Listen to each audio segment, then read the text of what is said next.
Պատվաժան դատանավ շնորհակալություն ենք հայտնում մեր միջնորդությունը վարվարելու համար, իհարկե դա շատ կարևոր էր Սրբազանի համար։ Այդ առումով խնդրում ենք երկու հարցով ենք ուզում դատարանին դիմել խնդրել, քանի որ Միքայել Սրբազանը arczepiskopոսը եւ նաեւ Շիրակի թեմի առաջնորդն է եւ իր համար Կարանքի մեջ գտնվել է նաեւ որոշակի առումով եկեղեցական կյանքից կտրվելու հանգամանք է դարձել,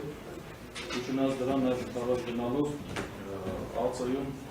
մեկուսանում այդպես Երևան կենտրոն մեկուսանում թույլատրվել էր վատառատների մասնակցությունը, խնդրենք թույլատրել կիրակի եւ եկեղեցական տոներին մասնակցել սուրբ եւ անմահ պատառատներին 7 առաջնորդանից եկեղեցին, որ հենց իր բնակավայրի կողքն է։ Սա քննենք եւ երկրորդը պատվաժան դատարան Սրբազանի մերձավանջականներից միայն ավագ եղբայրն է, որը 66 տարեկան է, առողջական խնդիրներ ունեցող, բայց Սրբազանը միշտ շփվել է եղբոր տղաների, երկու տղաների հետ, որոնց մեկը նաև իր խնամակալն է եւ հանդալություն։ Նաև մյուս խնդրանքն է մեր, որ նաև եղբոր տղաներին թույլատրվի իր բնակության վայրում իր հետ գտնվի, որտեղ բնականաբար նաև կենցաղային խնդիրների հետ կապված հարցեր են սնունդի եւ այլն, մեծ ավագ եղբայրը դա չի կարողանում ապահովել, իսկ Սրբազանի տեղաշարժը սահմանափակված է, մեր խնդրանքն է երկրորդ նաև այդ մասով Պարոն Զուրաբյան, տեսեք, քրեակատարական հիմնարկում, եթե չեմ սխալվում, կա մատուր, որտեղ անազատության մեջ գտնվող անձի իրավունք ունեն, հնարավորություն ունեն մասնակցելու։ Չկա, Երևան կենտրոնում չկա։ Որտեղ է կազմակերպվել։ Կազմակերպվել է իր սենյակում, տեսարություն սենյակում է կազմակերպվել, կանան վեմքարը դրել, այդպես կազմակերպվել է։ Շատ լավ, այդ նպատակով մենք թույլատրել ենք նաև Շիրակի թեմի հոգևոր դասի մեկ ներկայացուցիչի տեսակցության հնարավորություն, որպեսզի նաև կարողանանք այդ հարցին լուծում տանք, նաև վարչատնտեսական մասի մեկ աշխատակցի մնացած հարցերի հետ կապված նաև նվազագույն այդ կենցաղային խնդիրները ապահովել բարելավում։ Ունենք մեկ քրեական գործով, էլի հոգևորականների հետ կապված, դատանը տնային կալանքի մեջ գտնվող կանանին թույլատրեց Շիրակի օրերի մասնակցել պատահարին։ Ասեմ, եւ բանը Զուրաբյան,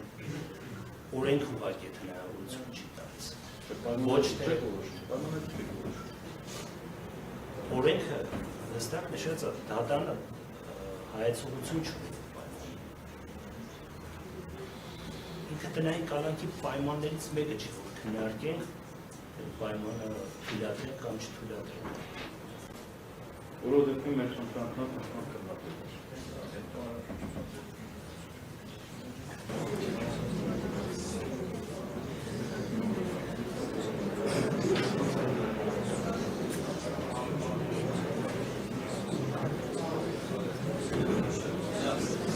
Դատանը լսելով դիրքորոշումները որոշում է Պաշտպան Զուրաբյանի կողմից ներկայացված առաջին միջնորդության լուծումը հետաձգել մինչև էական հանգամանքի պարզումը, էական հանգամանք տվյալ պահին